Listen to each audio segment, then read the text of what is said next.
வணக்கம் நேயர்களே, ஆயுத எழுத்திற்கு உங்களை வரவேற்பது நான் கார்கே. தமிழக சட்டமன்றம் 2 நாட்கள் நடைபெற்றது. 2 நாட்களில் கிட்டத்தட்ட 1 மணி நேரத்திற்கு மேலாக சட்டமன்றத்தில் மாறி மாறி நடைபெற்ற விவாதம் இடம்பெற்றது.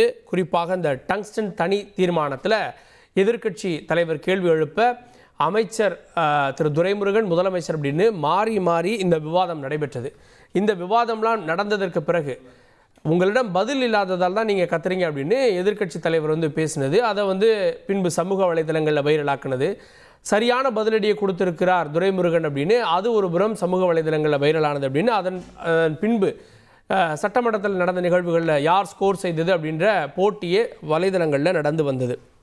இதற்கு மத்தியில் பிரதான எதிர்க்கட்சி எல்லா கேள்விகளையும் நாங்கள் முன்வைக்கிறோம் அப்படின்னு சாத்தனூர் அணை திறக்கப்பட்ட விதம், அதே போல் அவை ஏன் 100 நாட்கள் நடக்கணுமே, ஏன் நடக்கலை, நீங்கள் வாக்குறுதி கொடுத்தீங்களேன்ற கேள்வி, நிவாரணமாக 2000 ரூபாய் தரீங்களே எப்படி பத்துன்ற கேள்விகள் எல்லாம் எதிர்க்கட்சிகள் முன்வைத்திருக்கின்றன. இந்த கேள்விகளுக்கு ஆளும் கட்சி அமைச்சர்கள் பதில் கொடுத்திருக்கிறார்கள். இந்த சட்டமன்றம் ஆரோக்கியமாக இருந்ததா? இந்த சட்டமன்றத்தில் யாருக்கு சபாஸ், ஆளுங்கட்சிக்கா எதிர்க்கட்சிக்கா? விவாதிக்கிறோம். சிறப்பு விருந்தினர்களோடு அதிமுக தரப்பிலிருந்து பேராசிரியர் திரு கல்யாண சுந்தரம் நிகழ்ச்சிக்கு அவரை வரவேற்கிறேன். திமுக தரப்பிலிருந்து வழக்கறிஞர் செய்தி தொடர்பாளர் திரு மதிவாணன் பன்னீர்செல்வம் அவரையும் நிகழ்ச்சிக்கு வரவேற்கிறேன். அதே போல மதிமுக தரப்பிலிருந்து திரு அந்தரிதாஸ் அவர்கள் அவரையும் நிகழ்ச்சிக்கு வரவேற்கிறேன். பாமக தரப்பிலிருந்து திரு சூரியபிரகாஷ் அவர்கள் அவரையும் நிகழ்ச்சிக்கு வரவேற்கிறேன். நான் திரு மதிவாணன் அவர்கள்ட்ட முதல்ல, எல்லா மக்கள் பிரச்சனையும் எழுப்புவதுதான் எங்கள் கடமை, எல்லா பிரச்சனையும் எழுப்பிட்டோம், டங்ஸ்டன் எழுப்பிட்டோம், சாத்தனூர் எழுப்பிட்டோம், நிவாரண விவகாரத்தை எழுப்பிட்டோம் அப்படின்னு அதிமுக கிளைம் பண்ணுது. எல்லா கேள்விகளையும் கொண்டு வந்தது அதிமுக அப்படின்னு தானே பார்க்கணும்?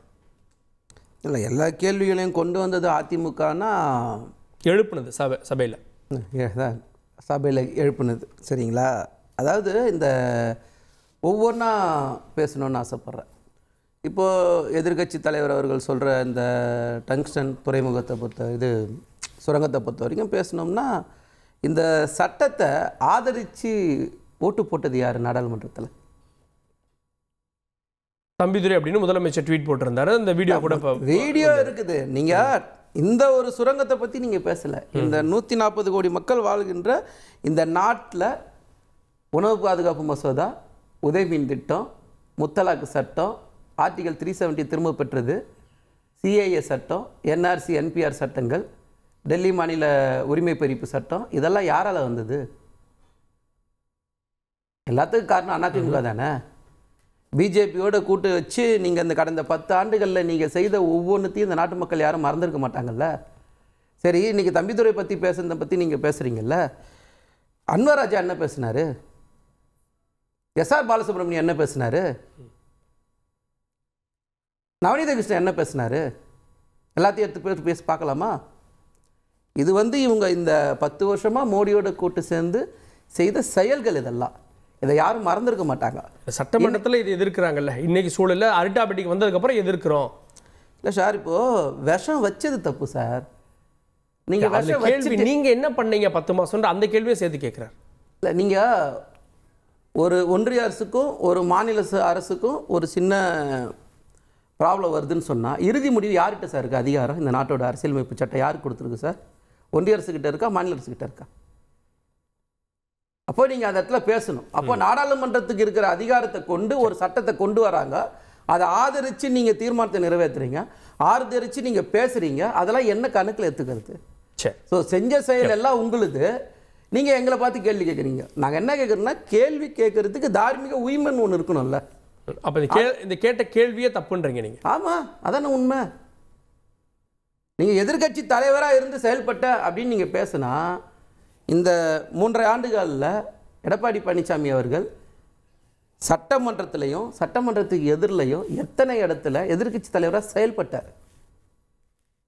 அதுவும் நம்ம பார்க்கணுமா இல்லையா? சென்னையில் மழை வெள்ளம் வரும்போது அவர் சென்னையில் இல்லாமல் சேலத்தில் இருந்தார் சார். யாரும் மறந்துருக்க மாட்டாங்க. அதுக்கு அடுத்தது நீங்கள் சொல்கிற ஐயா ராமதாஸ் அவர்கள், அண்ணன் ஜி.கே. மணி அவர்கள் சட்டமன்றத்தில் பேசின நிகழ்வுகள்லாம் இருக்குல்ல, அதை பற்றி நீங்கள் பேசணும்னு ஆசைப்பட்டோம்னா, இந்த இடஒதுக்கீடு 10.5% இடஒதுக்கீடு பற்றி பேசுகிறாங்கல்ல, இந்த சட்டம் கொண்டு வரப்பட்ட நேரத்தையும் காலத்தையும் கொஞ்சம் யாரும் மறக்கக்கூடாது. சட்டமன்ற தேர்தலுக்கு 2 மணி நேரத்துக்கு முன்னாடி அவசர அவசரமாக கொண்டு வந்தாங்க. இதே திமுக கொடுத்தது இல்லை வன்னியர் இடஒதுக்கீடு. இந்த வன்னியர் இடஒதுக்கீடு வந்து 1980லேருந்து 87 வரைக்கும் வன்னியர் சங்கங்கள் வந்து வன்னியடிகளாரில் இருந்து ஏகே நடராஜன்ல இருந்து எல்லாரும் சேர்ந்து ஆர்ப்பாட்டம் பண்ணி போராட்டம் பண்ணி 21 பேர் மரணித்து அதுக்கப்புறம் கொண்டு வந்தது தலைவர் கலைஞர் தான் அந்த வன்னியர் இடஒதுக்கீடை கொடுத்தது. எந்த இடத்துலையும் உச்சநீதிமன்றம் கேள்வி கேட்க இடத்துல வந்து நாங்கள் ஒரு சட்டத்தை ஏற்றலை. நீங்க வந்து தேர்தலுக்காக 2 பேரும் நீங்க கேட்கறது இல்ல, அவங்க கேட்கறாங்க. நீங்க கேட்கறதுக்கு தார்மீகம் இருக்கான்னு 2 பேரும் கேட்கறீங்களா? அதான் நான் கேட்கறேன். அதுதான் 2 பேருக்கும் தான் நான் கேட்கறேன். என்ன தார்மீக அடிப்படையில் இப்போ இந்த கேள்வி கேட்குறீங்கன்றதான் என்னோட கேள்வியே. அப்போ முடிச்சுங்க.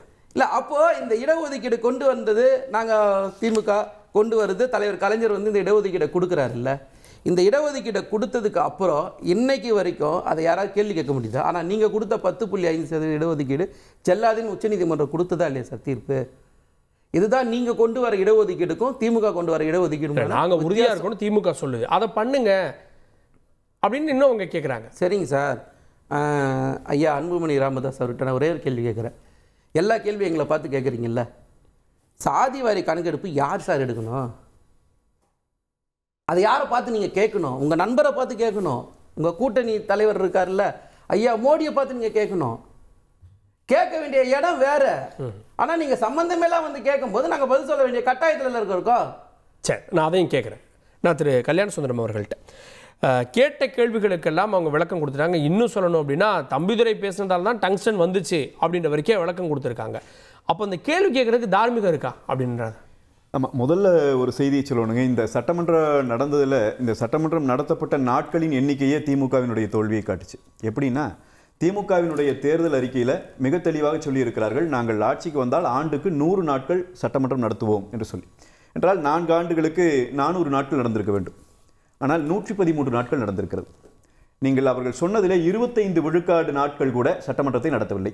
இந்த சட்டமன்றம் கூடுவதற்கு முன்னாலும் எங்களுடைய கொறடாவும் எங்களுடைய எதிர்க்கட்சி துணைத் தலைவரும் சபாநாயகரை சந்தித்து பேசினார்கள், செய்தியாளர்களையும் சந்தித்தார்கள். அதன் பிறகு குறைந்தபட்சம் 5 நாட்களாவது நாம் நடத்த வேண்டும். பல்வேறு பிரச்சனைகள், மக்கள் பிரச்சனைகள் பேசப்பட வேண்டியிருக்கிறது, விவாதிக்கப்பட வேண்டியிருக்கிறது, அரசு பதில் சொல்ல வேண்டிய இடத்துல இருக்கிறது.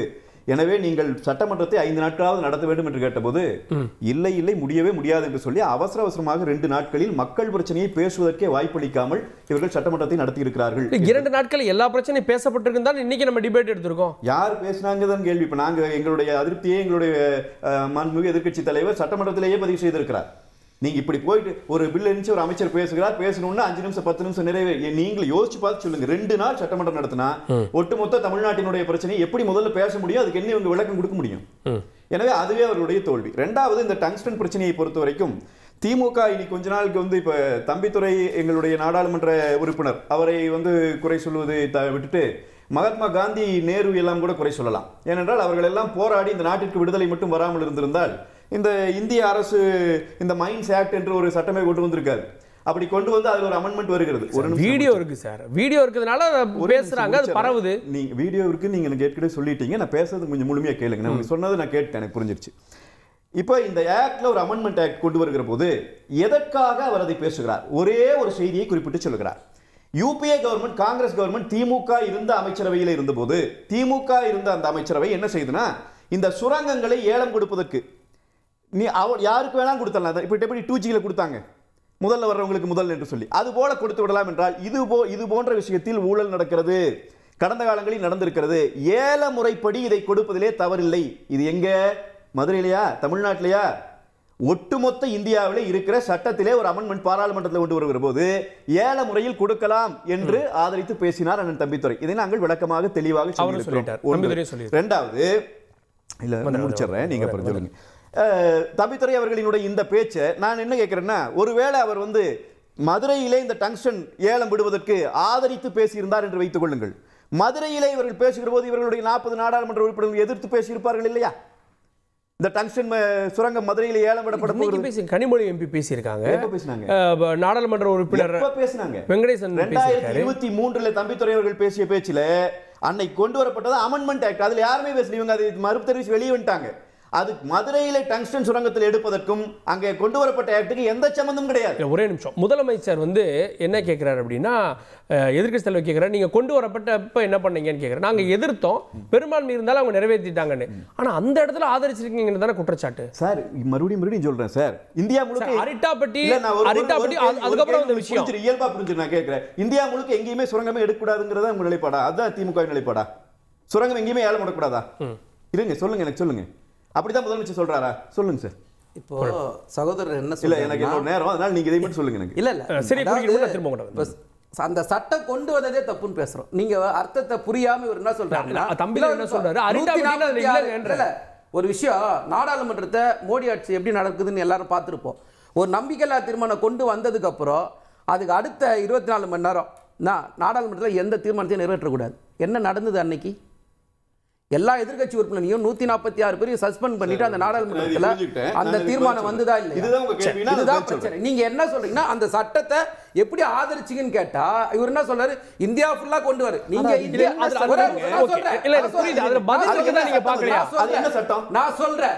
இப்போ சிஏஏ சட்டம் இல்ல என்ஆர்சி என்பிஆர் சட்டம், இந்த சட்டத்தை பேசுங்க. Mines and minerals amendment act இல்ல கல்யாணம் நான் என்ன கேக்குறேன், என்னன்னு சொல்லுங்க. நீங்க ஏதோ பேசும்போது என்ன சொன்னாரு, சர்க்கார் இல்ல 2G கேஸ் பத்தி பேசுறாரு. அப்ப இதுக்கு சம்பந்தம் இருந்ததா? அதே மாதிரி தான் நானே இப்ப உதாரணம் சொல்றேன்.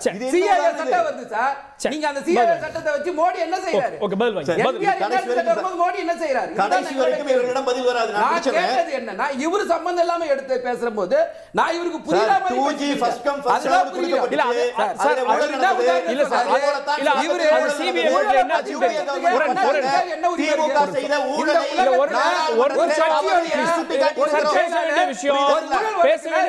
ஒரு அம்மையார் மட்டும்தான் ஊழலை பத்தி பேசுறது. என்ன தகுதி? ப்ளீஸ் சர்க்காரிய கமிஷன் விஞ்ஞான சர்க்காரிய கமிஷன் பத்தி இந்த கதை எத்தனை நாள் சொல்லுவீங்க? இன்னைக்கு பேசும்போது நான் நிரூபிக்கிறேன். பேராசிரியர் இன்னைக்கு ஒரு நிமிஷம் ப்ளீஸ் சர்க்காரிய கமிஷன் பத்தி இல்ல சார், நம்ம விவாதம் அதை நோக்கியதெல்லாம் இல்ல. நீங்க டங்ஸ்டன் வந்திருக்க முடிச்சுங்க. நான் முடிச்சிடுறேன். இப்போ டங்ஸ்டனுடைய ஆக்ட் 1953 ஆக்ட், சரிதானுங்களா?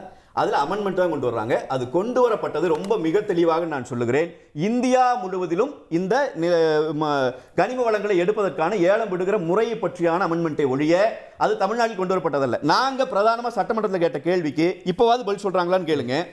பிப்ரவரி மாதம் அவங்க கொடுத்துருக்காங்க இல்லையா, டெண்டர் கொடுத்துருக்காங்க இல்லையா, ஏல முறை தொடங்கி இருக்கு இல்லையா, அந்த ஏல முறை தொடங்கிய போது இன்புட்டை நாங்கள் மாநில அரசிடமிருந்து பெற்றுக்கொண்டோம் என்று மத்திய அரசினுடைய மைன்ஸ் அண்ட் மினரல்ஸ் டிபார்ட்மெண்ட் அவங்க ட்வீட் பண்ணியிருக்காங்கல்ல, எல்லாரும் பார்த்தீங்களா அந்த ட்வீட்டை?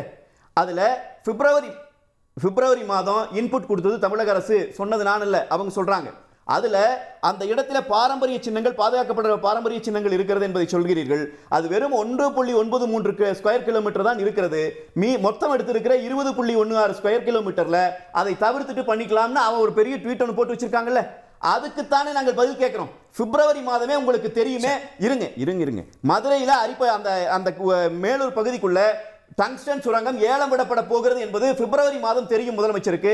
நவம்பர் 7ஆம் தேதி அவர்கள் ஏலம் முடித்து அறிவிக்கிற வரை என்ன செய்தீர்கள்? முதலமைச்சர் நான் இருக்க வரைக்கும் இதுக்கு வரவே முடியாது. கேள்வி பதில் சொல்லுங்க சார். அவர் இருக்காது, வராது வரலைங்க விடுங்க. 10 மாசம் என்ன செஞ்சீங்க? ஏன் பேசல அதை பத்தி?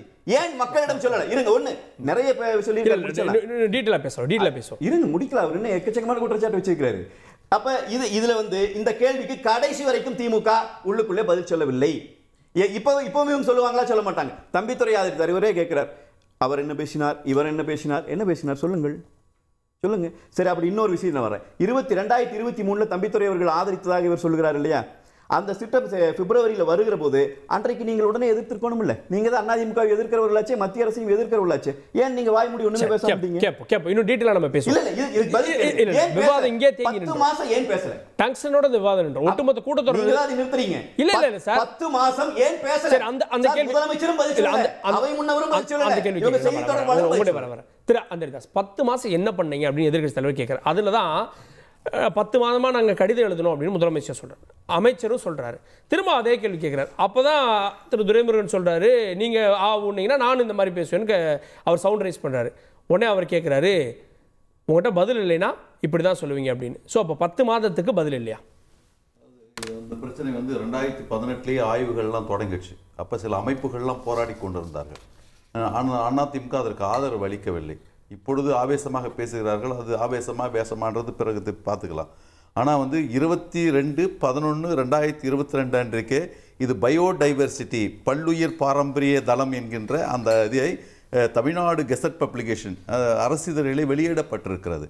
அவங்க சொல்கிறாங்களே 2/8/2023 அன்றைக்கு வந்து அது வந்து மைன்ஸ் அண்ட் மினரல்ஸ் வந்து ரெகுலேஷன் ஆக்ட் 2023 கொண்டு வரும்பொழுது அங்கே வந்து டெப்டி ஸ்பீக்கராக வந்து ஸ்ரீஹரி தான் அவர்கள் இருக்கிறார்கள். மதியம் வந்து 2:50 மணிக்கு மரியாதைக்குரிய தம்பித்துறை அவர்கள் எழுந்து நின்று ADMK சப்போர்ட் த பில் அப்படி என்று சொல்லிவிட்டு action is the best method என்பதை அன்றைக்கு பதிவு செய்திருக்கிறார் என்பதை உங்களுடைய கவனத்திற்கு நான் கொண்டு வரேன். மாநில அரசு என்ன நடவடிக்கை கொடுத்தாரு அதை நீங்க பார்த்திருப்பீங்க. அரிட்டாபட்டி தமிழ்நாடு எதுவுமே இல்லை, இது ஒரு பொதுவான நாங்களும் விளக்கம் கொடுக்கலாம். அதை சொல்றேன். எதுவுமே பிடிக்கல சார். நான் வந்து எதுவுமே நடவடிக்கை எடுக்கல சார். 30/10/2023 நீர்வளம் மற்றும் இயற்கை சூழல் அமைச்சகத்திலிருந்து கடிதம் எழுதியிருக்கிறாங்க. 29/10/2023 மரியாதைக்குரிய முதல்வர் அவர்கள் கடிதம் எழுதியிருக்கிறார்கள். அதுக்கு வந்து அன்றைக்கு இருந்த சுற்றுச்சூழல் அமைச்சர், அதாவது கோல் எனர்ஜி மினிஸ்டர் 2/11/23 ஒரு கடிதம், அதுக்கு பதில் கடிதம் கொடுத்துருக்காரு. அது concluding வரியே it cannot be withheld in the larger interest of the country. பொதுமைப்படுத்தி பார்க்கும்பொழுது இதை வந்து நாங்கள் வாபஸ் வாங்க முடியாது என்பதை அவர்கள் பதிவு செய்திருக்கிறார்கள். அதனால் வந்து தம்பிதுரை எந்த பில்லை பாஸ் பண்ணார், இந்த பில்லை பாஸ் பண்ணலன்றலாம் சொல்ல முடியாது. அதனால் அரசாங்கம் வந்து துரிதமாக நடவடிக்கை எடுத்து கடிதங்களை எழுதி அதற்குண்டான வந்து விளக்கங்களை எல்லாம் இப்போ வந்து சட்டமன்றத்தில் தெளிவாக சொல்லியிருக்கிறார்கள். அப்புறம் வந்து இப்போ வந்து இப்போ 10.5 வந்து உள்ளொதுக்கீடு பற்றி சொன்னாங்க. அதில் வந்து நாங்கள் சொல்லலை, உயர்நீதிமன்றமே என்ன சொல்லியிருக்குன்னா, hasty decision taken before just prior to the announcement of election date.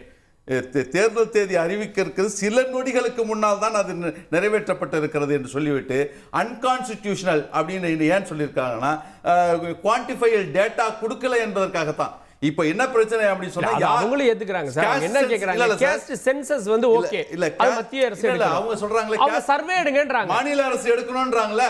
அதுக்கு தான் நான் இப்ப சொல்ல வரேன். அன்பு ராமதாஸ் சொல்றது சர்வே இல்ல சர்வே வந்து எடுத்துன்னு போனா அது இது வந்து நடத்த முடியாது. அந்த இடஒதுக்கீடுக்கு அது பொருந்தாது. 7வது அரசியல் சாசனத்துடைய 7வது அட்டவணையிலே உள்ள நுழைவு 69 கீழ் மக்கள் தொகை கணக்கெடுப்பு என்பது யூனியன் பட்டியலில் வருகின்ற அந்த காரணத்தால் உள்துறை அமைச்சகத்தினுடைய பதிவாளர் டைரக்டருடைய 2 பக்க அஃபிடவிட் என்ன சொல்லுதுன்னா, இது யூனியன் பிரச்சனை தான் அவர்கள் எடுத்தது. ஏன்னா பீகார்ல ஏற்கனவே எடுத்த காஸ்ட் பேசிஸ் இது வந்து நிறுத்தி வச்சிருக்காங்க. அதனால இது மத்திய அரசு தான் எடுக்கணும். அவங்களுக்கு டாக்டர் ராமதாஸ் வந்து தெரியாதவர்கள புரியாதவர்கள அவருக்கு தெரியும். அவருடைய கூட்டணி கட்சியாக இருக்கின்ற வந்து மோடி கிட்ட சொல்லி காஸ்ட் பேஸ்ட் ஒரு கணக்கெடுப்பு எடுக்க சொல்ல வேண்டியதான். ஜாதிவாரி கணக்கெடுப்பு சொல்றதுல அவங்களுக்கு என்ன வந்து சிரமம் இருக்குன்னு நமக்கு தெரியல. ஆனா உன்னவண்ணா அவங்க கொடுத்தது எந்த தரவுகளும் கொடுக்கல. ஆனா திமுக கொடுத்த தரவுகள் அடிப்படையில் தான் ஹைகோர்ட் முன்பு சொன்ன 6 காரணங்களிலே 5 காரணங்கள் நிறைவேற்றப்பட்டிருக்கிறது. 1, உள்ஒதுக்கீட்டுக்கு சட்டசபைக்கு அதிகாரம் இருக்கிறது. 2, ஜனாதிபதியின் கையெழுத்து இல்லாமே இது சட்டமாக்க முடியும். இன்னொன்று 69% இடஒதுக்கீட்டுக்கு எந்த முரணும் கிடையாது. தேர்தல் திருத்தம் 122க்கு திருத்தத்துக்கு எந்த இடையூறும் கிடையாது என்று திமுக அரசு கொஞ்சம் சிரமப்பட்டு கொடுத்த தரவுகளின் அடிப்படையில் தான் அந்த 6 காரணங்கள்ல ஒரே ஒரு காரணம் காஸ்ட் சென்சஸ் என்பது மாத்திரம்தான் நிலுவையில் இருக்கிறது. ஆகவே திமுகவை பொறுத்தவரையிலே கரெக்ட். எல்லா கேள்விக்குமே இது வந்து திரும்ப கேள்வி அவங்க பக்கம் திருப்புறதா இல்லையா? உங்க ஆட்சியில் என்ன பண்ணீங்க, நீங்க தான் தப்பு பண்ணீங்க அப்படின்னா அது சரியான பதிலாக இருக்குமான்னு தான் கேட்குறாங்க. இல்லை, அதுதான் தரவு. அவங்க தான் அதுதான் அதாவது இவங்க வந்து அந்த பக்கம் போயிட்டாங்கன்னு வச்சுக்கோங்க. முன்பு 29/8/2021 இது வேளாண் சட்டங்களை எதிர்த்து ரத்து செய்ய வேண்டும் சொல்லிட்டு சட்டசபையில் தீர்மானம் கொண்டு வரும்போது கூட பிஜேபி போகும்போது வெளிநடப்பு போகும்போது அதிமுக சேர்ந்து தான் வெளிநடப்பு பண்ணாங்க. இன்னைக்கும் அது தொடர்ந்து கொண்டு தான் இருக்குது. ஒரு நாடு ஒரு சட்டத்திலேருந்து வக்ஃப் போர்டு சட்டத்திலேருந்து எல்லாத்துலேயுமே இன்னைக்கு அவங்க வந்து மத்திய சர்க்காரை வந்து எதுக்குற மாதிரி ஒன்றும் தெரியல. அதனால இன்றைக்கு அவர்கள் பூசி மெழுகுவதற்காக அவர்களுக்கு என்னென்ன சட்டத்தில் இருக்குன்னு தெரியும். மோடி அவரிடத்தில் கேட்டு காஸ்ட் சிஸ்டத்தை அவங்க வந்து நடைமுறைப்படுத்துவதற்கான வாய்ப்பு இருந்தும் கூட பழிய தூக்கி உணர்த்த போரில் போடுறது தான் அவங்களுடைய வாடிக்கையாக இருக்கிறது. ஓகே, 10.5 கேட்குறீங்க. அதுக்கு கேஸ்ட் சென்சஸ் ரொம்ப முக்கியம். மத்திய அரசு சொல்ல வேண்டியதானே, திரும்ப மாநில அரசை மட்டுமே குற்றம் சாட்டுவது சரியா இருக்கும். இந்த 10.5க்கு வரேன். அதுக்கு முன்னாடி இன்றையோட தலைப்பாக இருக்கக்கூடிய சட்டமன்றத்தில் கட்சிகளோட நடவடிக்கை எப்படி இருக்குங்கிறது இல்லையா, அதை பற்றி ஆரம்பித்து இந்த பாயிண்ட்டுக்கு வரலாம்னு நினைக்கிறேன். சட்டமன்றத்தில் கட்சிகள் எதிர்க்கட்சிகள் எல்லோரும் தங்களோட கருத்தை சொல்லணும், பொதுமக்கள் சம்பந்தப்பட்ட விஷயத்தை விவாதிக்கணுங்கிறதுக்கு தான் கூட்டத்தொடர்கள்லாம் நடக்குது. ஒரு வருடத்துக்கு 100 நாட்கள் நடத்துகிறேன்னு சொல்லிட்டு 4 வருஷத்துக்கு சேர்த்து 100 நாட்கள் தான் நடத்தியிருக்காங்க இவங்க. அப்படிங்கிறதே ஜனநாயகத்திட்ட குரல் வேலையை நிற்கிற வேலை இல்லையா? ஒரே ஒரு தலைப்பை ஆட்சிகள் எவ்வளவு இல்ல நான் கேட்கிறேன், நீங்க என்ன சொன்னீங்க? முந்தைய ஆட்சி இருந்துட்டு போட்டுமே. நீங்க நான் என்ன கேட்கிறேன், நீங்க தேர்தல் நின்னீங்க, நீங்க ஆளுங்கட்சி ஆவறீங்க, முன்னாடி செய்ததான் நீங்களும் செய்ய போறீங்கன்னா முன்னாடி கட்சி ஆளுங்கட்சியா இருக்கட்டுமே, எதுக்கு இத்தனை 1000 கோடி செலவு பண்ணி தேர்தல் நடத்தணும்? அந்த பேச்சை விட்டுறணும். என்னோட கேள்வி, நீங்கள் உங்கள் வாக்குறுதியில் இதை நடத்த முடியாதுன்னு தோணுச்சுன்னா பொய் வாக்குறுதி கொடுத்தீங்களா? இல்ல அப்ப 100 நாள் ஒரு வருடத்துக்கு நடத்தும்னு சொன்னீங்க, 4 வருடத்துக்கு சேர்த்து 100 நாட்கள் தான் நடத்துறீங்க. இது ஏன் முக்கியம்னா அப்படியே கற்பனை பண்ணி பாருங்க, இதே ஆயுத எழுத்து நிகழ்ச்சியை 10 நிமிஷம் நடத்தினா எப்படி இருக்கும்? ஒரே நாள் செவ்வாய்க்கிழமை 19 சட்டங்களை பாஸ் பண்ணியிருக்காங்க, பெரிய விவாதங்களே பண்ண முடியாமல் அது 7 கடுமையான மறுப்புகளுக்கு இடையில வேற போயிருக்கு. ஒரு நாளில் 19 சட்டத்தை பாஸ் பண்ணுறாங்கன்னா இந்த ஆயுத எழுத்து நிகழ்ச்சியை ஒரே நாள் 10 தலைப்பு வச்சு 40 பேரை வச்சு பேசுனீங்கன்னா எப்படி இருக்கும்? இது மாதிரி ஒரு தலைப்பை ஒரு நாளில் எடுத்து பேசுவதற்கு கூட வாய்ப்பில்லாத அளவுக்கு ஜனநாயகத்தின் குரல்களை நெரிக்கப்படுகிறது. தமிழ்நாட்டில் இருக்கக்கூடிய அத்தனை எம்எல்ஏக்களும் அவங்கவுங்க தொகுதி சார்ந்த பிரச்சனைகளை பேசுவதற்கு போதுமான நேரமே கொடுக்கப்படல. 2 நாள் நடந்ததில் ஒரு நாள் ஃபுல்லாக 16 நாள் நடந்ததிலேயே ஆளுநர் உரை, விவசாய பட்ஜெட்டு, பொது பட்ஜெட்டு, ஒரு இரங்கல் கூட்டம் உட்பட 4 நாள் அதில் கழிச்சு வெறும் 12-13 நாட்கள் தான் வந்து விவாதமே நடந்திருக்கு. இந்த 2 நாட்களில் ஒரு நாள் ஃபுல்லாக சட்டத்தில் போயிடுச்சு. ஒரே ஒரு நாள் ஒருத்தருக்கு 2 நிமிஷம் 3 நிமிஷம் 4 நிமிஷம் தான் கொடுக்குறாங்க. இல்லை எங்கேருந்து இவங்க எதிர்ப்புகளை தெரிவிப்பாங்க? இல்லை பிரச்சனை என்னன்னா, ஏன் இதை கேட்கிறோம்னா, தமிழ்நாட்டில் சட்டம் ஒழுங்கு கெட்டு போய் போதைப் பொருட்கள் அதிகமாகி குற்றங்கள் அதிகமாகி 50 லட்சம் தனியார் வேலைவாய்ப்பு 5 லட்சம் அரசு வேலைவாய்ப்புன்னு சொன்னதெல்லாம் பொய்யா போய், பழைய ஓய்வூதிய திட்டம்ங்கிறது ஒரு ஏமாற்று வேலையா போய், மின்கட்டண மக்கள் ஏமாற்றப்பட்டு அத்தனை திட்டங்களும் அத்தனை கழகங்களும் நஷ்டத்தில் ஓடுது. மின்சார பகிர்மான கழகம் நஷ்டத்தில் ஓடுது, போக்குவரத்து கழகம் நஷ்டத்தில் ஓடுது, சிறுதொழில் கழகம் நஷ்டத்தில் ஓடுது. தமிழ்நாட்டில் எல்லா கழகம் நஷ்டத்தில் ஓடுது. நஷ்டத்தில் ஓடாத ஒரே கழகம் திமுக மட்டும்தான், திராவிட முன்னேற்ற கழகம் மட்டும் தான் நஷ்டத்தில் ஓடல. இப்போ பார்த்தீங்கன்னா இந்த இடஒதுக்கீட்டுக்கு இவங்க பேசுறாங்கல்ல, சட்டமன்றத்தில் இவங்க பேசக்கூடிய பதிலுக்கு முக்கியமான என்னோட கேள்வி, இது மனசாட்சியோட பேசுறாங்களாங்கிறத எல்லா மக்களும் கவனிச்சு கேட்கணும். ஏன்னா சுப்ரீம் கோர்ட் சொன்னதுல மறுத்த ஒரு புள்ளி என்ன சொன்னாங்கன்னா, the state has the right to collect the enumerated data, latest data and provide the reservation. அதுக்கான சட்டங்களை கலெக்ஷன் ஆஃப் ஸ்டாட்டிஸ்டிக்ஸ் ஆக்ட் படி அதுக்கு தேவையான தரவுகளை திரட்டி இந்த இடஒதுக்கீடை வழங்குவதற்கு மாநில அரசுக்கு அதிகாரம் இருக்கிறது என்று சுப்ரீம் கோர்ட் ஆர்டர்ல சொல்லி இருக்கு. பீகார் மாநில அரசோட அந்த இடஒதுக்கீடு ஏன் நீக்கப்பட்டது, நிறுத்தப்பட்டது அப்படின்னா, ஒரு பிரிவில் இருக்கக்கூடிய பிசி, எம்பிசி, எஸ்சி, எஸ்டி மாதிரி ஒரு பிரிவில் இருக்கக்கூடிய ஜாதி எடுத்து இன்னொரு பிரிவிலை வைப்பதற்கு மாநில அரசுக்கு அதிகாரம் கிடையாது. ஒரு குறிப்பிட்ட பிரிவுக்கான இடஒதுக்கீட்டை விரிவாக்குவதற்கோ சுருக்குவதற்கோ மாநில அரசுக்கு அதிகாரம் கிடையாது. ஆனால் மத்திய அரசு சுப்ரீம் கோர்ட் சொன்னது என்னன்னா, within the section எம்பிசி உள்ளார இருக்கக்கூடிய சமூகங்களுக்கு அதன் உள்ஒதுக்கீடு கம்பார்ட்மெண்டலைசேஷன் பண்ணுவதற்கு மாநில அரசுக்கு முழு அதிகாரம் உள்ளது அப்படிங்கறத சுப்ரீம் கோர்ட் சொல்லியிருக்கு. இது இல்லை என்று மறுப்பது யாரா இருந்தாலும் எக்ஸாக்ட்டா எந்த லைன்ல, நான் 2 விஷயம் சொல்றேன், ரெண்டுத்துமே அவங்க மறுத்துறணும். ஒன்னு, the state has a right to do the subclassification, supreme court சொல்லியிருக்கு. ஒன்னு. ரெண்டாவது வந்து இந்த கேஸ்ட் சென்சஸ் கவர்மெண்ட் பண்றது அது எதுக்குன்னா, ஒரு பிரிவில் இருக்கக்கூடிய மக்களை ஜாதியை எடுத்து இன்னொரு பிரிவில் வைப்பதற்கும் ஒரு குறிப்பிட்ட பிரிவுக்கான இடஒதுக்கீடு ஏற்றுவதற்கும் இறக்குவதற்கும் மட்டும்தான் ஜாதிவாரி கணக்கெடுப்பு தேவை. இதை மாநில அரசு செய்ய முடியும். இதோட எனக்கு முக்கியமான கேள்வி என்னன்னா, இது செய்ய முடியாதுன்னா திமுகவினருக்கு என்னோட நேரடி கேள்வி என்னன்னா, ஜாதிவாரி கணக்கெடுப்பு மத்திய அரசு நடத்தாமல் திமுக அரசால் இதை கொடுக்க முடியாதுன்னா, ஏன் உங்களோட வாக்குறுதி, தேர்தல் வாக்குறுதியிலும் விக்கிரவாண்டி இடைத்தேர்தலிலும் நாங்கள் வந்து கொடுப்போம்னு எந்த அடிப்படையில் சொன்னீங்க? இதை கொடுக்க முடியும் நீங்க நம்புறீங்களா இல்லையா அப்படிங்கறத திமுக தெளிவுபடுத்தணும். தேர்தலுக்கு முன்னாடி வந்து கொடுக்க முடியும். சுப்ரீம் கோர்ட் சொன்ன இந்த தீர்ப்பை பற்றி விளக்கமாக இவர்கள் பதிலளிக்க வேண்டும். இப்பயும் மத்திய அரசு எடுக்கணும் தான் மாநில அரசு சொல்லிட்டு இருக்கு, தீர்மானம் போட்டிருக்குது. இவர் சொல்றது தப்பு. இவர் ஹைகோர்ட் சொன்னதை சொன்னாரு. சுப்ரீம் கோர்ட் ஆர்டர் இருக்கு, ஹைகோர்ட் கிடையாது. சுப்ரீம் கோர்ட் ஆர்டர் பேசி எனக்கு தெரியும் sir. Supreme court enumeration of data collection statistics படி சொல்ல விடுங்க.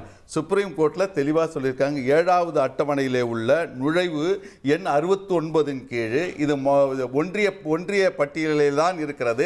உள்துறை அமைச்சகத்தினுடைய பதிவாளர் டைரக்டருடைய 2 பக்க அஃபிடவிட் இதை தெளிவாக சொல்கிறது. சென்சஸ் காஸ்ட் பேஸ்ட் சென்சஸ் என்பது மத்திய அரசு தான் எடுக்க வேண்டும் என்று அவர் சொல்ல சுப்ரீம் கோர்ட் அவர் போய் மோடியை போய் கேட்கட்டும். அவங்க போய் பீகாரில் இல்ல நான் ஏதாவது குழப்பமா சொல்றேன், எனக்கு புரியல. ரொம்ப தெளிவா தான் கேக்குறோம் கேள்வி. நானும் தெளிவா தான் சொல்றேன். குழப்பறாங்க. மத்திய அரசோட ஜாதிவாரி கணக்கெடுப்பு எப்ப தேவைன்னா சார் டிஸ்டர்ப் பண்ணி ஒரு நிமிஷம் கேள்வி வன்னியருடைய இல்லங்க மொத்த அறுவடை பண்றதுக்காக சில நொடிகளுக்கு முன்னாலே வேகமா போய் ஏமாத்துற சரிங்க, நான் கேக்குறேங்க. அவங்களுக்கு அரை நாள்ல பண்ண தெரியாம அவங்க தப்பு பண்ணிட்டாங்க. அது அறிவிச்ச அடுத்த நிமிஷமே உங்க தலைவர் என்ன பேசினாரு காஞ்சிபுரத்துல, நாங்க வந்து இதை செயல்படுத்தோம் சிறப்பா இந்த கொண்டு வருவோம். 3 மணி நேரத்துல அவங்களால பண்ண முடியல. 3.5 வருஷத்துல நீங்க என்ன பண்ணீங்க? திரு மதிவாணன் பன்னீர்செல்வம் 2 நாள் அவையை நடத்தினா எப்படி விவாதிக்க முடியும்? அடிப்படையில் 16 மசோதாக்கள், அதை தாண்டிய விவாதங்கள், இது எல்லாமே அச்சத்தை காட்டுகிறது அப்படின்றாங்க. இல்லை சார், கடந்த முறை வந்து சட்டமன்ற கூட்டத்தொடர் நடைபெறும் போது கொடநாடு கொள்ளை வழக்கு சம்பந்தமாக அதிமுக வெளிநடப்பு செஞ்சாங்களே சார். எத்தனை நாள் சார் வெளிநடப்பு செஞ்சாங்க? சட்டசபையில் உட்காந்து இவங்க விவாதம் பண்ணாங்களா சார்? என்ன சார் அவங்க வந்து இன்றைக்கி ஒரு நேரம் கிடைச்சிருக்குன்றதுக்காக அவங்க சம்பந்தமே இல்லாம பேசுறாங்கல்ல. இல்ல வெளிநடப்பு செய்வது, இல்ல வெளிநடப்பு செய்வது எத்தனை நாள் வீணாக்குனாங்கன்னு தான் கேட்டேன். இல்ல வெளிநடப்பு செய்வது ஜனநாயக உரிமை தானே. வெளிநடப்பு செய்றீங்க, எதுக்காக வெளிநடப்பு செய்றீங்க? மக்கள் பிரச்சனைக்காகவா? அதான் நீங்க கேள்வி. உங்களுடைய ஒரு பிரச்சனைக்கு நீங்க சம்பந்தமே இல்லாம கூட்டத்தொடரை புறக்கணிக்கிறீங்களா? அதோட அர்த்தம் என்ன? அப்போ ஈஸியாக கடந்தெல்லாம் போக முடியாது சார். காலம் மாறி போச்சு. எல்லாரும் இங்கே வெளிப்படையாக பார்த்துட்டு இருக்காங்க நீங்கள் என்ன பண்ணுறீங்கன்றது. சகோதரர் சொன்னார் அதே மாதிரி இடஒதுக்கீடு விஷயத்தை பொறுத்த வரைக்கும். சார் நான் என்ன கேட்குறேன்னா, அது என்ன சார், தேர்தல் வந்தால் தான் பாமகக்கு வந்து இடஒதுக்கீடு உள் ஒதுக்கீடுலாம் ஞாபகத்து வருமா சார்? தேர்தல் வந்தா தான் டிவி பாக்குறீங்க. இருங்க சூர்யா, நீங்க பேசும்போது அமைதியா இருங்கல்ல. இல்ல என்ன இல்ல சூர்யா, இல்ல சூர்யா, சூர்யா ஒரு நிமிஷம் நான் பேசுறேன். நீங்க தேர்தல் வந்து நான் என்ன அவதூறா இல்லையான்னு மக்கள் பார்க்கறாங்க. முடிவு மக்கள் பண்ணிக்கிட்டோம். நீங்க சொன்னீங்கல்ல அவதூறா இல்லையான்னு மக்கள் முடிவு பண்ணிட்டோம். சூர்யா, மக்கள் முடிவு பண்ணிட்டோம். சூர்யா, மக்கள் கிட்ட கொடுத்துருவோம். 5 வருஷத்துல 2 தேர்தல் வந்திருக்கு. சூர்யா, மக்கள் கிட்ட கொடுத்துருவோம். நான் பேசுறதையோ சூர்யா பேசுறதையோ மக்கள் கிட்ட கொடுத்துருவோம். சரி, ஓகே, நான் கேக்குறேன். நான் எப்படி கேக்குறேன் சொல்லுங்க. சரி, அந்த மறுக்கறாரு. ஒரு நிமிஷம் நான் தெளிவா இல்ல விவாதத்தை தொடருவோம். பயம் இல்ல. நான் சொல்றத நீங்க கேக்குறீங்க. சூர்யா உங்ககிட்ட நீங்க பேசுங்க. இல்ல அவன் மறுக்கறாரு. நான் தேர்தல் மட்டும் தான் பேசுறேமா அப்படின்னு கேக்குறேன். கடந்த 2 தேர்தல் கடையில நான் போய் கேக்குறேன். கடந்த 2 தேர்தல் கடையில அவர் குற்றச்சாட்டு சொல்லுங்க. 60 மாசம் இருக்கு. இல்ல மறுப்பு நீங்க வேணா போட்டு பாருங்க. நீங்க திரும்ப வாங்க. இதான் என்னோட கேள்வி. தேர்தல் வரும்போது தான் நான் என்ன கேக்குறேன்னா, அந்த உள்ஒதுக்கீடு எதுக்காக 2 மணி நேரத்துக்கு முன்னாடி எடுத்துன்னு வரணும் அவசியம் என்ன? ஏன்னா உங்களுக்கே தெரியும் அது எந்த தரவுகள் இல்லாமல் கொண்டு வரப்பட்டதுன்னு சொல்லி. நீங்க அது பாஸ் ஆவோ அது நிற்கும்னா முன்னாடியே நீங்க அதிமுக அழுத்தம் கொடுத்து கொண்டு வர வேண்டியது என்ன? கூட்டணியில் இருந்தீங்கல்ல நீங்க. இல்ல சார், முதலமைச்சர் என்ன சொன்னாரு? நான் என்ன சொல்றேன்னா, நீங்க அதை வேணும் தேர்தலுக்காக எடுத்துன்னு வந்தீங்கன்னு சொல்றேன். தெளிவான குற்றச்சாட்டை சொல்றேன் நான். 80 இருந்து 87 தயவு செய்து இப்ப திரும்ப என்ன சொல்றாங்க, 24 தேதி நாங்க ஆர்ப்பாட்ட அறிவிப்பு பண்றாங்க. என்னது இதெல்லாம்? இப்ப என்ன அடுத்த மாசம் தேர்தல் திரும்ப ஒரு வருஷம் இல்ல அவர் பேசியே வரேன் நானு. ஒரு வருஷம் தேர்தல். இந்த ஒரு வருஷம் தேர்தலுக்கு முன்னாடி திரும்ப எப்பவுமே 1 வருஷம் தேர்தல் இருக்கும்ல. அப்ப நீங்க தேர்தல் இதை நீங்க பயன்படுத்துறீங்க. இதுதான் நாங்க சொல்றது. இப்போ இடஒதுக்கீடு யார் கேட்கணும், சாதிவாரி கணக்கு யார் எடுக்கணும், மக்கள் தொகை கணக்கெடுப்பு யார் எடுக்கணும், அந்த அதிகாரம் யார்கிட்ட இருக்கு, எல்லாத்தையும் பேசினா ஒன்றிய அரசு கிட்ட இருக்குதுன்னு உச்சநீதிமன்றம் எத்தனை தடவை சொல்லும் சார்? அவங்க திரும்ப அவர் வந்து உச்சநீதிமன்ற தீர்ப்பு சொல்றாரு, சர்வே எடுங்கன்றாங்க. கேஸ் சென்சஸ் இல்ல சர்வே அப்படினா சுப்ரீம் கோர்ட் சொன்னதை செய்யுங்கன்றோம். இருங்க வர சுப்ரீம் கோர்ட் சொன்னதை தான் நான் பேசுறேன். சென்ட்ரல் கவர்மெண்ட் எடுக்க சொல்லி பீகார்ல ஒன்னு எடுத்தாங்கல்ல, அது எப்படி எனக்கு டிஸ்குவாலிஃபை ஆச்சு? அது நான் எக்ஸ்பிளைன் பண்ணனே, கேட்டிங்களா இல்லையா? இல்ல நீங்க எழுதிட்ட, நாங்கள அந்த கேஸ் பற்றி தான் சார் வந்திருக்கோம். இருங்க சூர்யா, நீங்க எதை சொல்றீங்க நாங்க அத தான் சொல்றோம். அதே மாதிரி வந்து அக்கறையா இருக்கு அப்படினு சொல்றாருங்க சார். நானு வன்னியர் பொது சொத்து அறக்கட்டளைன்னு ஒன்னு இருக்கு சார். இன்னைக்கு அது யார் பேர்ல சார் இருக்கு? இல்ல இன்னைக்கு இந்த விஷயத்துக்கு வந்துங்க. அவங்க 10 பேர் நிக்கறாங்க. பேசும்போது எல்லாம் பேசணும். அதுக்காக பாதிக்கப்பட்டவங்க, அதுக்காக இறந்தவங்க, அதுக்காக யார் இன்னைக்கு வரைக்கும் அவங்களுக்கு பென்ஷன் கொடுக்கிறது யாரு? யார் அந்த திட்டத்தை எடுத்து கொண்டு வந்தது யாரு? அதே நீங்க பேசணுமா இல்லையா? அதெல்லாம் நீங்க பேசாம ஈஸியா நாங்க செய்யல, எங்க மேல விருப்பம் இல்ல, அந்த அவசியம் எங்களுக்கு இல்ல. அவர் என்ன கேக்குறாரு, இது மத்திய அரசு தான் முடியும், எங்களால முடியாதுன்னு சொல்லிருங்க அப்படின்னு வெளிப்படையா கேக்குறாரு. திரும்பவும் சொல்றாரு திமுக நாங்க அப்படி நினைச்சிருந்தோம்னா தலைவர் கலைஞர் வந்து வன்னியர் இடஒதுக்கீடு கொடுத்திருக்க மாட்டாரு. எம்ஜிஆர் கொடுத்தாரா? சொல்லுங்க. இதான வரலாறு. அதுக்கு விழுப்புரத்துல இல்ல, அதுக்கு விழுப்புரத்துல ஐயா ராமதாஸ் பேசின வீடியோ நான் போட்டு தட்டுமா? என்ன நல்லா தலைவர் கலைஞரை பத்தி பேசினாருன்ட்டு வரலாற்று ரீதியா ஒரு விஷயத்தை பேசுறோம்னு சொல்லும்போது அதை நம்ம பேசணும். நீங்க ஈஸியா 2 மணி நேரத்துக்கு முன்னாடி ஒரு சட்டத்தை எடுத்துன்னு வந்து நீங்க தேர்தலுக்காக தானே பண்ணீங்க. சுப்ரீம் கோர்ட் ஆர்டர்ல 4 பாயிண்ட் தெளிவா சொல்லியிருக்காங்க. இந்த இடஒதுக்கீடு மாநில அரசு தர முடியுங்கிறதுக்கு ஆர்டிகல் 342A இது கான்ஃபிளிக்ட் கிடையாது. மாநில அரசு ஒரு குறிப்பிட்ட ஜாதிக்கு இன்டர்னல் ரிசர்வேஷன் தர முடியும். 84வது பக்கத்துல சுப்ரீம் கோர்ட் ஆர்டர் என்ன சொல்றதுன்னா ஆர்டிகல் 15/4 16/4 படி உள்ஒதுக்கீடு is a state rule and they don't need the assent of the president. மத்திய அரசோடையோ குடியரசுத் தலைவரோட கையெழுத்து தேவையில்லை, மாநிலம் தர முடியும். 1994 ரிசர்வேஷன் ஆக்டுக்கு இது கான்ஃபிளிக்ட் கிடையாது. இந்திரா சாணி ஆக்ட் அந்த கேஸ் சம்பந்தமான ஆர்டிகல் 341க்கும் இதுக்கும் தடை கிடையாது. மாநில அரசு has the right to do internal reservation. மாநில அரசு கொடுக்க முடியும். முடிஞ்சுமே 3 மணி நேரத்துல கொடுக்கல நாங்கள சொல்றாங்க. 4 வருஷம் ஏன் திமுக அரசு கொடுக்கல பதில் சொல்லுங்க. நான் திரு கல்யாணசுந்தரம் அவர்கள்ட்ட 100 நாள் நடத்தலன்னு கேக்குறீங்க. 100 நாள் நடத்தனா எத்தனை நாள் வெளிநடப்பு பண்றீங்க? எதுக்காக பண்றீங்கன்னு கேக்குறீங்க. இதே ஒரு பதில் சொல்றாரு, நீங்களும் அதை பார்த்துட்டே இருக்கீங்க. கேள்வி வந்து நீங்க உங்க தேர்தல் வாக்குறுதியில 100 நாட்கள் ஒரு வருடத்திற்கு சட்டமன்றம் நடத்துவோம்னு சொல்லியிருக்கீங்களே, ஏன் நடத்தல? மக்கள் பிரச்சனையை விவாதிக்கல. அதிமுக வெளியே போயிடுச்சுன்னு கேட்டு இவங்க சட்டமன்றம் நடத்தலையா? இந்த பதிலை நீங்க ஏத்துக்கிறீங்களா? இந்த ஒரு அறிவார்ந்த ஒரு சமூகம் ஒரு அவை ஏத்துக்குமே இதையே? இது ஒரு பதிலா? நான் என்ன கேட்கிறேன், பிப்ரவரியில இருந்து நவம்பர் வரைக்கும் டங்ஸ்டன் பிரச்சனையில் நீங்க ஏதாவது பேசுனீங்களான்னு கேட்டா இது வரைக்கும் 2 பேர் பதில் சொன்னாங்களா? 23 கடிதம் எழுதினார்கள். அவர் அங்கே நீங்க பிப்ரவரி மாதம் ஏலம் விடப்பட்டது, நவம்பர் 7ஆம் தேதி சொல்லப்பட்டது. இந்த 10 மாத காலத்தில் தமிழ்நாடு அரசு மக்களுக்கு சொன்னதா, எதிர்க்கட்சிகளுக்கு சொன்னதா, உண்மையில் அங்கே ஏதாவது ஒரு எதிர்ப்பை காட்டியதான் கேட்கிறோம். இந்த கேள்விக்கு பதில் வந்துச்சா இந்த அவையிலோட விவாதத்தில் இவ்வளவு நேரம்? சூர்யா தெளிவா கேட்டார்.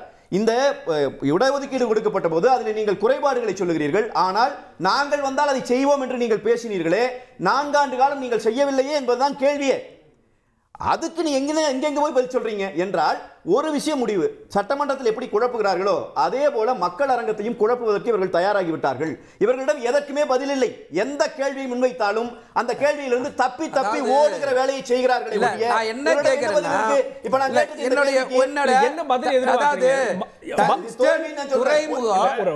எத்தனாவது வரியில சுப்ரீம் கோர்ட் வந்து இந்த இடஒதுக்கீடு மாநில அரசு கொடுக்க முடியாதுன்னு சொன்னாங்க. அப்ப எந்த கேள்விக்குமே இவர்களிடம் பதிலே கிடையாது. பதில் இல்லாததுக்கு என்ன பண்ணுவாங்கன்னா ஏதோ ஒண்ணு புரட்டா பேசிக்கொண்டே இருப்பார்கள். நான் இன்னும் உங்களுக்கு சொல்றேன், இது இவர்கள் தான் தேர்தல் அறிக்கையில சொன்னார்கள், சட்டமன்றத்திலே வந்து முழுமையாக நாங்கள் நேரடி ஒளிபரப்பு செய்வோம் என்று சொன்னார்கள். இந்த சட்டமன்றம் 2 நாள் நடந்திருக்கு சட்டமன்றம். அதுல எத்தனை முறை இவர்கள் வந்து அதை சட்டமன்றத்தில் எதிர்க்கட்சி தலைவர் பேசுகிற போது நேரடியை துண்டிக்கிறாங்க? ஏன்? இதுதான் ஜனநாயக பண்பா? சட்டமன்றத்திற்குள்ள உண்மையிலேயே கூத்து நடந்ததா என்றுதான் சொல்ல வேண்டும். நீங்கள் திரு மரியாதைக்குரிய அவை முன்னவர் துரைமுருகன் அவர்கள் அவர் என்ன பதில் சொல்லுகிறார்? நான் எங்களுக்கு விடுங்க, அதிமுக கேட்ட கேள்வி விடுங்க. உங்க கூட்டணி கட்சியில் இருக்கிறாரே திரு வேல்முருகன், அவர் கேட்ட கேள்விக்கு அவர்கள் என்ன பதில் சொல்லுகிறார்கள்? வேலை ஒண்ணுமே நடக்கல, இந்த அரசியல என்னுடைய தொகுதிக்குள்ள வேலை நடக்கலன்னு சொன்னா அப்படியெல்லாம் சொல்லக்கூடாதுங்கிறார் சபாநாயகர். அவை தலைவனுடைய வேலை அதுவான்னு நாங்க கேட்கிறோம். ஏதாச்சும் அவை தலைவர் குறிப்பில இருந்து நீக்கலாம்னு சொன்னதுல நேரடி ஒளிபரப்பானதே குறைவான நேரம் தான். அந்த குறைவான நேரத்தில் அவர் சொன்னதிலே ஏதாவது உண்மையிலேயே அன்பார்லிமெண்டரியா ஏதாவது சபை குறிப்பில இருந்து நீக்க வேண்டிய விஷயமா? உண்மையை பேசுகிறார்கள் உறுப்பினர்கள். அதிமுக உறுப்பினர்கள் பேசி விடுங்க, உங்க கூட்டணி கட்சிக்காரரே பேசினாரு, ஒன்னும் பேச முடியல என்றால் இந்த சட்டமன்றத்தை பொறுத்த வரைக்கும் முழுக்க முழுக்க ஜனநாயக விரோதமாக எந்த கேள்விக்கும் விடையளிக்க முடியாமல் சட்டம் ஒழுங்கு பிரச்சனை குறித்து எங்களுடைய பொதுச் செயலாளர் வேணா எழுப்பினார். என்ன பதில் அதுக்கு? நீங்க ஒரு பாலியல் குற்றத்துல 10 வயது குழந்தையை பாலியல் வன்புணர்வு பண்ணினான்னு சொல்லி அந்த பாலியல் குற்றவாளிக்கு ஆதரவாக செயல்பட்டது ஸ்டாலினுடைய அரசு. அதற்கு பதிலே இல்ல. நீங்க என்ன பண்ணீங்க? திமுக ஆதரிச்சு பேசுறது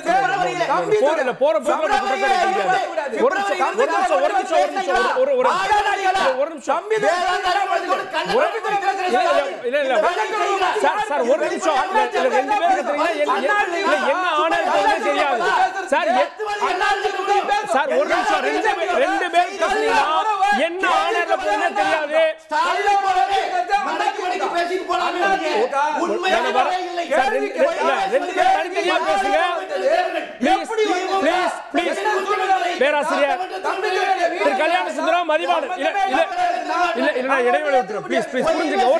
சார் நம்ம பேசுறதே போகாது சார். சார் சார் ஒரு நிமிஷம் நம்ம பேசுறதே வெளியே போங்க. நான் ஒரே ஒரு கேள்வி கேக்குறேன். ஏன் கேள்வி சொல்லுங்க.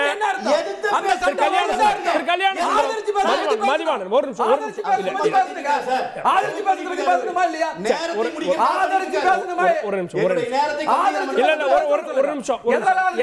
கேள்வி கேட்கணும். நான் உங்களுக்கு நேரம் தரேன். அவன் கேட்கிறது வினாவுக்கு விடை உண்டு, விதண்டாவாதத்துக்கு உண்டான்னு கேட்கிறார்.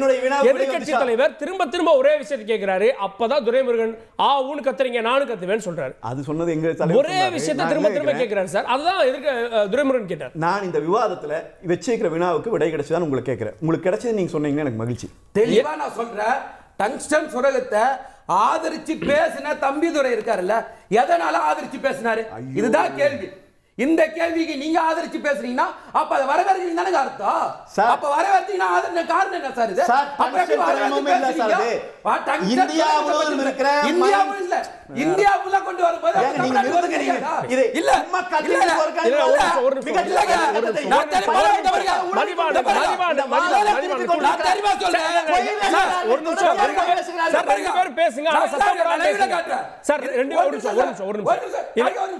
இது கவர்மெண்ட் இல்ல ஒரு நிமிஷம், கவர்மெண்ட் பேப்பர். இதுல 7வது பக்கத்துல என்ன இருக்கு அவரை பார்க்க சொல்லுங்க. அவர் பாக்குறேன்னு சொல்றாருல்ல. இல்ல சார், அதாவது வாயில வந்ததுக்கு பேசுறீங்கல்ல, இதுல இருக்கிற 7வது பக்கத்துல இதுக்கு என்ன பதில் இவர் சொல்றாரு? சரிங்க சார், நீங்க சொல்லுங்க சார். இருங்க சொல்றியா, நீங்க பதறீங்க. அவர் பதில் சொல்லிட்டு கொடுங்க. அவருக்கு இப்ப பதில் சொல்றாரு. 10 மாதமாக திமுக அரசு எல்லாரும் டாக்குமெண்ட் காட்டுவாங்க. 10 மாதமாக சரிங்க. நீங்க சொல்றது நான் கேப்போம். 10 மாதமாக அவர் இந்தியாவுல அப்ப இது என்னது? ஏங்க 10 மாதம் நீங்க என்னங்க பண்ணீங்க? திமுக கவர்மெண்ட் என்ன பண்ணுச்சு 10 மாசம்? இதெல்லாம் யாரும் வேண்டாம். பிப்ரவரில இருந்து நவம்பர் வரைக்கும் திமுக என்ன பேசுறது? அந்த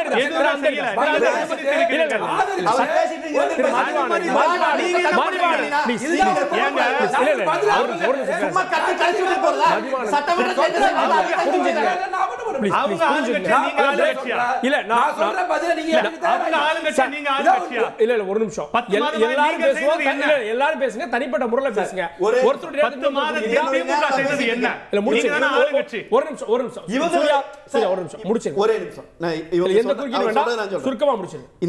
இந்த பிளாக் வந்து ஆக்ஷன் கொடுக்கப்பட்டதிலிருந்து பேசிட்டு தெளிவா சொல்றாங்க. There was no communication from any quarter including state government regarding any opposition to the action. Nor did the state government request the central government to drop the block from the action. நான் சொல்லல, மத்திய அரசினுடைய நிறுவனம் நேரடியாக எக்ஸலத்தில் இருக்குது. இந்தாங்க இருக்கு, நீங்க பாருங்க. இருங்க, நான் மீண்டும் கேட்கிறேன். இந்த விவாதங்களை பிப்ரவரியில இருந்து நவம்பர் வரைக்கும் ஒரு எதிர்ப்பு குரலை கூட இவர்கள் எழுப்பவில்லை. ஒத்து போனார்கள் என்பது உண்மையா இல்லையா? அதாவது எதுவுமே எழுதலன்றாரு. இந்த நீர்வளத்துறை அமைச்சர் எழுதின கடிதத்துக்கும் முதலமைச்சர் எழுதின கடிதத்துக்கும் தான் 2/11/23 cannot be withheld in the larger interest of the country.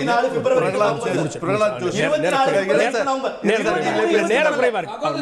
அதாவது சொன்னாத உள்வாங்க. பிப்ரவரியில் பேசுங்க. நீங்க 20 நிமிஷம் இந்த விவாதத்தை திசை திருப்புறீங்க. நீங்க தான் பண்றீங்க. நீங்க தான் பண்ணிட்டு இருக்கீங்க. 2023 இந்த டைம் எல்லாம் பேசணும். அதுக்கு முன்னாடி இல்ல சார், ஒரு நிமிஷம். எல்லாரும் கேள்வி எடுத்து கல்யாணத்துல பேசுறது ப்ரொஃபசர், உங்க கேள்வி நான் எடுத்துக்கிறேன். பதில கேளுங்க சார்.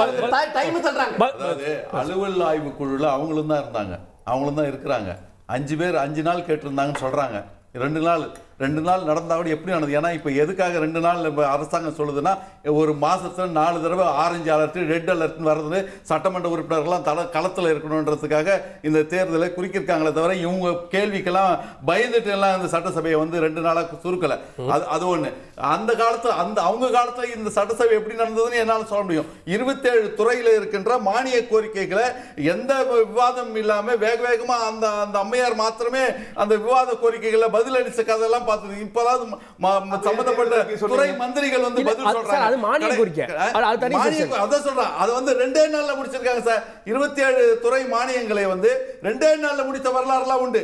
அதுக்காக இவங்க பயந்துட்டுலாம் இவங்களுக்கு பதில் சொல்லக்கூடாது, பயந்துட்டுலாம் இல்ல. இவங்க சொல்றாங்களே 2 நாள்ல வந்து 19 மசோதா நிறைவேற்ற சொல்றாங்களே. 2023 நாடாளுமன்றத்தில் குளிர்கால கூட்டத்தொடர்ல 146 எம்பிகளை சஸ்பெண்ட் செய்துவிட்டு 2-3 நாள்ல 18 மசோதாக்களை சட்டமாக்கினார்களே. அப்பொழுது நீங்க ஏன் பேசாம இருந்தீங்க? இப்ப வந்து 19 சட்டங்களை நிறைவேற்ற நீங்களும் இருந்தீங்களே, விவாதித்து இருந்தார்கள்.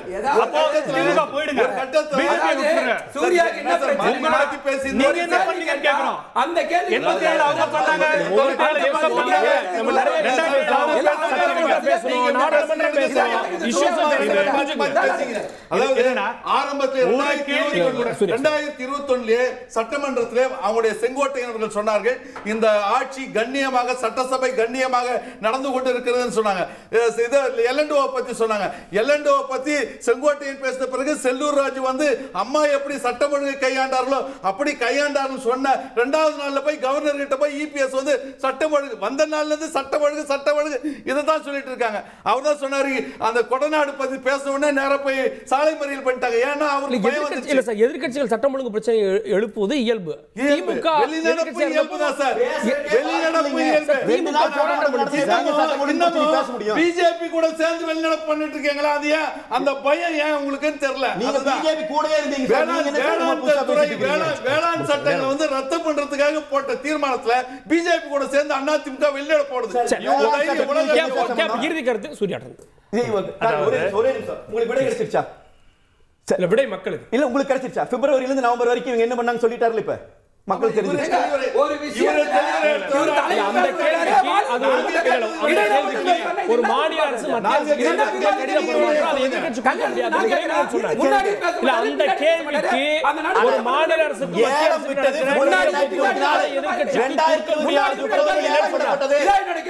ஒரு சப்ஜெக்ட்ல முன்னாடி பேசணுமா இல்லையா?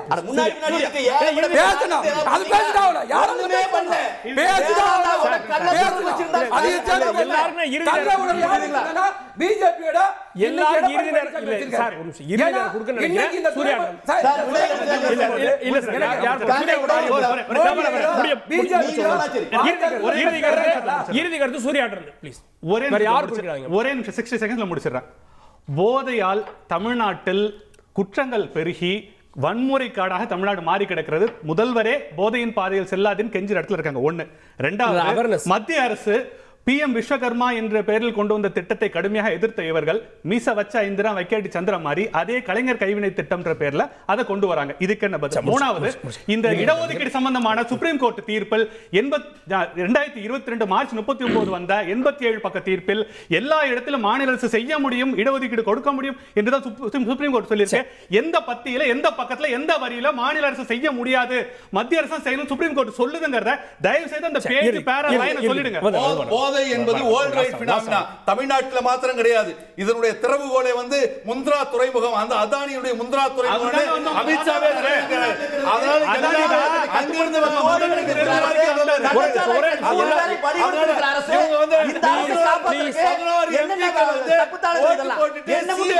சட்டமாக்கிட்டு இங்க வந்து 16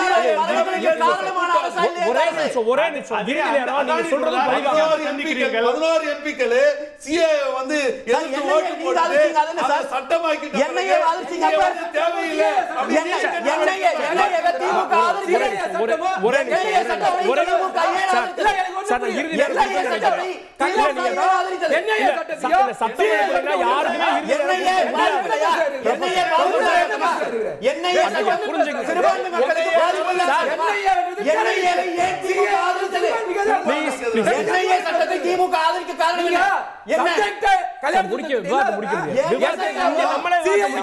சட்டசபையை பத்தி பேசுறோம்.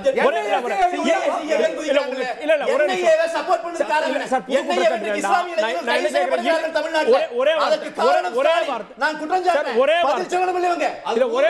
சட்டமன்றத்தில்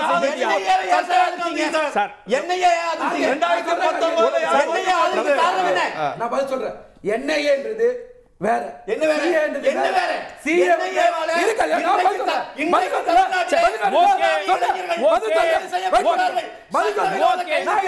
என்ஐஏ அந்த என்ஐஏவை ஆதரித்தது திமுக. ரெண்டுமே என்னன்னா ஏன் பிஜேபி என்ஐஏவை திமுக ஆதரித்தது?